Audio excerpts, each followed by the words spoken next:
வழக்கமாக எல்லாரும் டப்பிங் பண்ண கொடுத்துட்டாங்கன்னா அது அதர் லாங்குவேஜ் பண்ணுறப்போ 4 லாங்குவேஜஸ் ஸ்டேட் படத்தை தாண்டி அதர் லாங்குவேஜில் நிறைய ப்ராப்ளம்ஸ் இருக்குது. லிப்ஸிங் பண்ணணும், அந்த கேரக்டருக்கு வாய்ஸ் டிசைன் பண்ணணும்.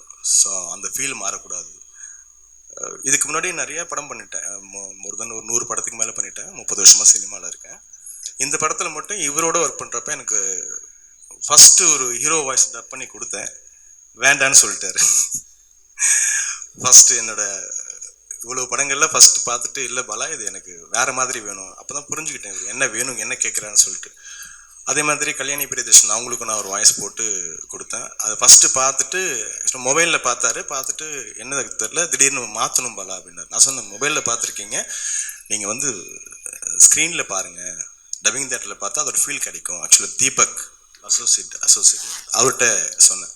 ஸோ அப்போ பார்த்துட்டு ஓகே, ஸோ அந்த பேஸ் எனக்கு இன்னும் கொஞ்சம் பேஸ் வேணும் பாலா. அவர் கேட்குற ஃபீல் எப்படி இருக்குன்னா, இவங்களுமே கல்யாணி பிரியதர்ஷனுமே எப்படின்னா லிப் ஓப்பன் பண்ணாமல் ரொம்ப செட்டில்டாக அப்படி எனக்கு அந்த ஃபீல் வேணும். ஸோ ஆல்மோஸ்ட் ஒரு மணிரத்னம் சார் ஃபீல். டயலாக்கு புரியணும் ஆனால் புரியக்கூடாது, ரொம்ப ஸ்டாண்டர்டாக இருக்கணும். ஸோ இது எல்லா கேரக்டருமே எனக்கு அப்படி வேணும். ஸோ நஸ்லினுக்கு அப்படி பண்ண முடியாது. நஸ்லின் வந்து ஓப்பனாக பேசுகிற கேரக்டர். அவங்க கல்யாணிக்கு மட்டும் எனக்கு அந்த மாதிரி ஒரு ஒர்க் பண்ணி கொடுங்க அப்படின்னாரு. ஸோ அது திரும்ப ரீடப் பண்ணேன். அந்த டப்பிங் ஆர்டிஸ்ட் இங்கே வந்திருக்காங்க. ரீடப் பண்ணி கொடுத்தா பயங்கர happy. Not only Tamil, Telugu, Kannada, Hindi எல்லா லாங்குவேஜுமே அவருக்கு பிடிச்சிருந்தது.